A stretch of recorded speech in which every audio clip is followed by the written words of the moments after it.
Pagtatapos ng Consolidation Extension para sa PUV Modernization Program, ating pag-uusapan kasama si Road Transport and Infrastructure Undersecretary Andy Ortega ng Department of Transportation.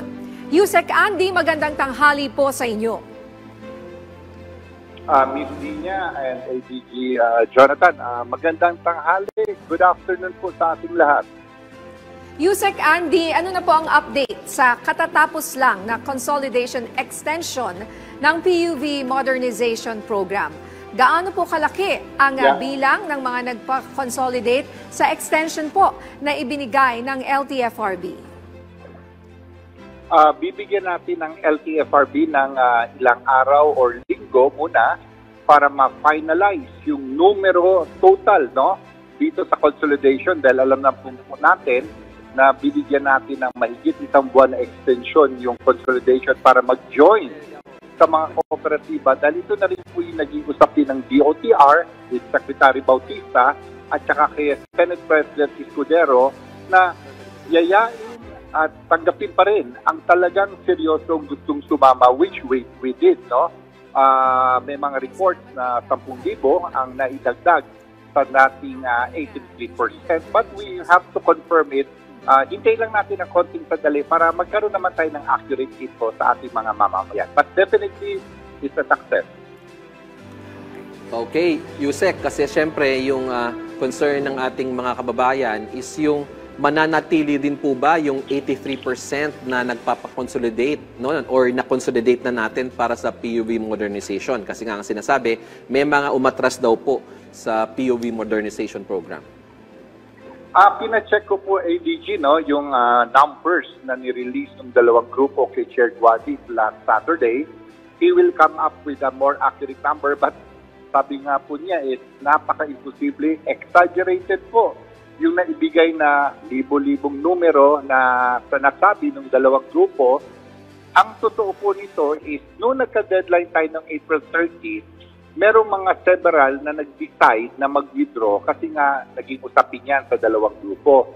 But that was before, and it was a number maybe in hundreds po yun, no? But definitely, it did not happen itong bagong extension. Ang mabigat po kasi, kaya malamang hindi nila tinuloy yung mga nagpaplano because once you decide to withdraw sa naging consolidation mo at wala po kayong malilipatan, magiging considered ka na rin as non-consolidated at hindi ka na rin po pwedeng bumiyahe. Okay. So, Yusek, follow-up lang po, no? So, ano po mangyayari dito sa mga nag-withdraw? Paano na po, ano po ang magiging future nila? Yeah. Just to clarify po, no?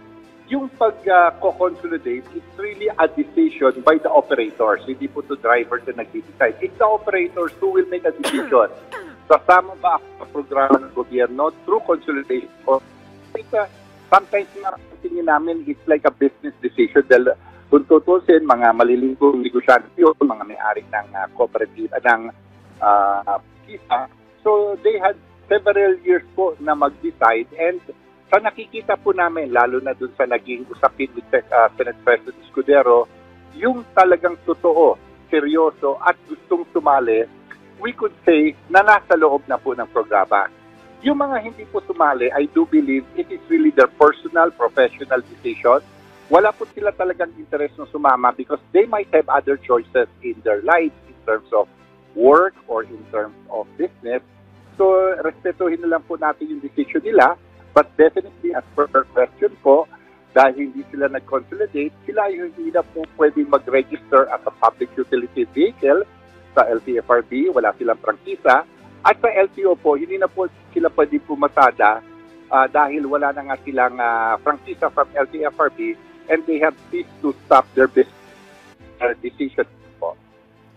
Okay, kung nabawasan pa ang bilang ng nagpa-consolidate, Yusek Andy, sinasabi nyo ba yung sinasabing 8,000 daw na umatras ay exaggerated, no?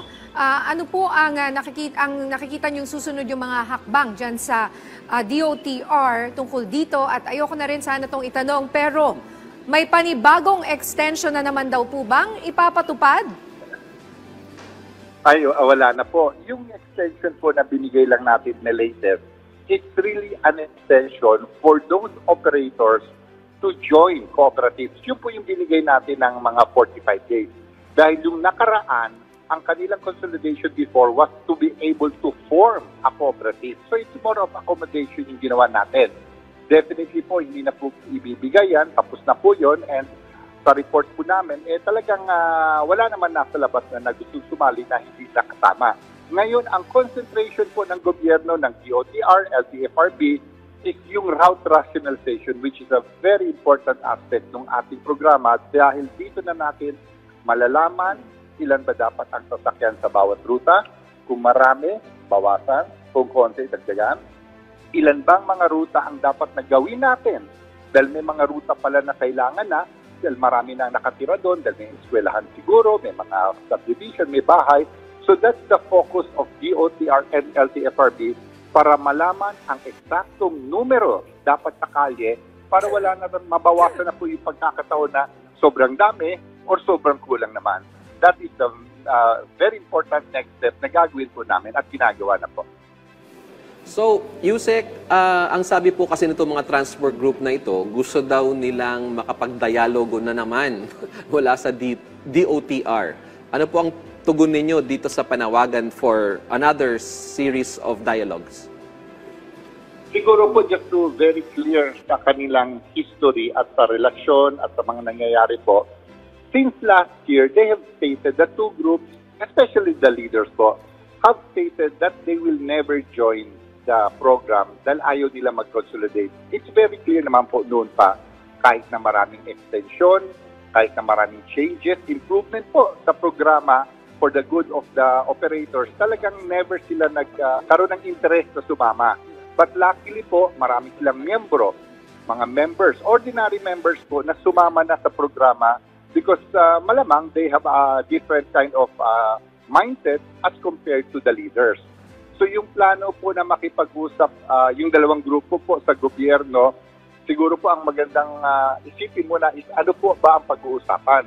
Kasi I think clear tayo sa rules, sa policy, and clear. Kaya nga po, di ba, pumunta sila sa Supreme Court because they do not believe in the program. Kaya sila nag-Supreme Court at hinihintay po nila ang decision ng Supreme Court. So it is safe to say na parang tuloy na lang po ang programa, which definitely it will, and it will happen. And yung usapin is, hindi na po namin maisip kung ano pa ang kanilang objective wherein ayaw naman talaga nilang sumama sa programa.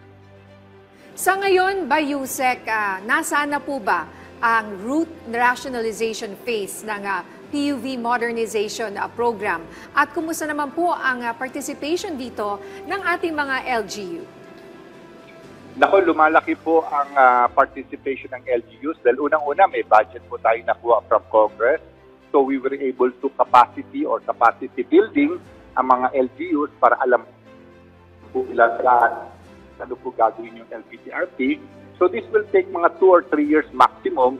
After this, once alam na po natin yung numero dapat na mga units sa kalye, doon pa lamang tayo gagawa ng isang parang order para yung mga kooperatiba ay magpalit na ng sasakyan sa mas modern, mas safe, mas comfortable. So it's really a step-by-step. Yung nga yung sinasabi po namin, maraming concern sa mga presyo ng sasakyan, maraming concern sa mga ibang bagay. Sabi nga namin, let's just concentrate po na sumama sa isang kooperatiba which will be very good dahil mas malakas ang isang grupo kaysa magkakahiwalay, and then the rest will follow through naman po. And that's what we're doing sa programa po.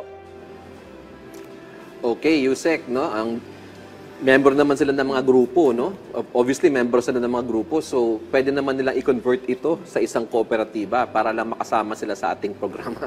So, given that, Yusek, ano po ang mensahe nyo, huling mensahe nyo sa mga transport groups na sinasabi nila na mag-withdraw na daw sila dito sa ating modernization program?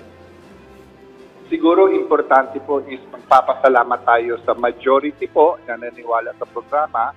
They put faith sa program, sa government, and sila po ay sumama sa programa, nag-consolidate because alam nila ang pinaka-objective po nito is for a better commuter experience ng ating milyon na mananakay. This is really the objective ng programa, and also i-uplift yung lives ng ating mga drivers para ibahin po yung takbo ng buhay nila. We will make them like a normal government or private employee with all the benefits. Yun po yung objective ng ating programa.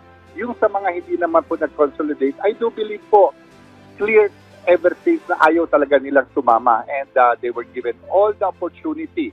And I do believe, alam naman po nila yung gagawin nila, which they have been doing the past month. Hindi na sila babiyahe ng kanilang mga sasakyan dahil hindi naman po sila nag-consolidate, para po maiwasan nila yung mga mataas na penalties or yung mga suspension po na binibigay natin normally to vehicles that are not supposed to be on the road. So tuloy po ang programa ng ating gobyerno, and we will see changes from now on, years to come, for the good of our commuters po. Alright, maraming salamat po sa inyong oras, Road Transport and Infrastructure Undersecretary Andy Ortega ng DOTR.